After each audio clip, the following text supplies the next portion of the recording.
আজকের রেসিপি গুড় ছাড়া গুড়ের সন্দেশ। কি অবাক হচ্ছেন? আসল রহস্য জানার জন্য অবশ্যই রেসিপিটি দেখুন। প্রথমেই এখানে আমি একটি কড়াইয়ে নিয়ে নিচ্ছি 2 টেবিল চামচ পরিমাণ ঘি। এবারে এই ঘিটিকে ভালোভাবে নাড়িয়ে দিতে হবে। এ পর্যায়ে দিয়ে দিলাম আধা কাপ ময়দা। এবারে ময়দাটাকে ভালোভাবে ঘিতে ভেজে নিতে হবে। এই পর্যায়ে দিয়ে দিলাম 1 টেবিল চামচ পরিমাণ সয়াবিন তেল। ভালোভাবে ময়দাটিকে তেল এবং ঘির সঙ্গে মিশিয়ে নিচ্ছি। আমি এখানে বাইন্ডিংয়ের জন্য ময়দাটা ব্যবহার করছি। ময়দা এভাবে বাদামি রং হয়ে আসলে আমি এখানে দিয়ে দিচ্ছি 2 কাপের মতন ফুল ক্রিম গুঁড়া দুধ। ভালোভাবে ময়দার সঙ্গে গুঁড়া দুধটিকে মিশিয়ে নিতে হবে এবং অনবরত নেড়ে যেতে হবে। এই পর্যায়ে দিয়ে দিলাম 1 চামচ এলাচের গুঁড়া। দিয়ে দিচ্ছি 1 কাপের মতন চিনি। এবারে ভালোভাবে চিনিটিকে মিশ্রণের সঙ্গে মিশিয়ে নিতে হবে এবং অনবরত নেড়েচেড়ে যেতে হবে। আমি একটু কড়া করে ভেজে নিচ্ছি। ভালোভাবে ভাজা হয়ে গেলে দিয়ে দিলাম 1 কাপের মতন লিকুইড দুধ। এবারে লিকুইড দুধটাকে ভালোভাবে মিশ্রণের সঙ্গে মাখিয়ে নিতে হবে।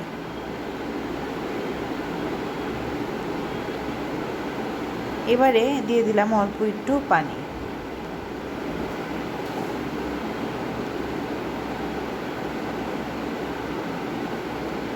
এভাবে ভালোভাবে নাড়াচাড়া করে যেতে হবে যতক্ষণ পর্যন্ত আমাদের মিশ্রণটি ঘন হয়ে না আসে।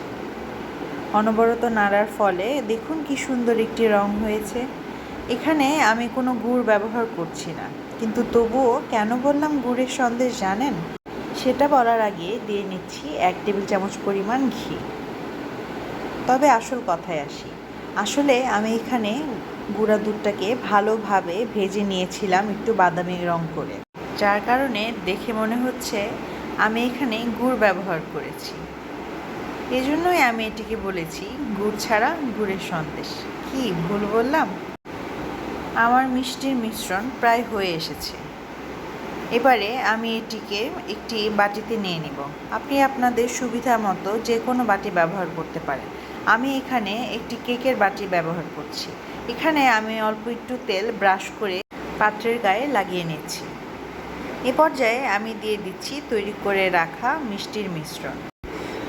এভাবে সবটুকু মিষ্টি আমি ভালোভাবে পাত্রের গায়ে ছড়িয়ে দিব। চামচের সাহায্যে আমি এটিকে চেপে চেপে দিব যেন এটার শেপ খুব সুন্দরভাবে বের হয়ে আসে। ভালোভাবে সমান করে দেওয়ার পর আমি এটিতে দিয়ে দিব কেটে রাখা কাঠবাদাম এবং পেস্তা বাদাম। আপনি চাইলে কাজু বাদামও ব্যবহার করতে পারেন। এবারে এই মিশ্রণটিকে আধা ঘন্টার মতো নর্মাল টেম্পারেচারে রেখে ঠান্ডা করে নেব। এরপর আমি 3 ঘন্টার জন্য এটিকে নর্মাল ফ্রিজারে রেখে দেব। 3 ঘন্টা পর আমি এটিকে নামিয়ে আলতো আলতো করে একটি ছুরির সাহায্যে সাইডগুলোকে কেটে নিচ্ছি। এবারে আপনি আপনার পছন্দ মতো শেপ দিয়ে মিষ্টিগুলোকে কেটে নেবেন। আমি এখানে 4 কোনা করে কেটে নিচ্ছি, যেহেতু আমি এটিকে সন্দেশ নাম দিয়েছি। এই তো তৈরি হয়ে গেল আমার গুড় ছাড়া গুড়ের সন্দেশ। খেতে কিন্তু দারুণ হয়েছে। আপনিও বাসায় চেষ্টা করবেন এবং আমাকে জানাবেন কেমন লাগলো আজকের ভিডিও।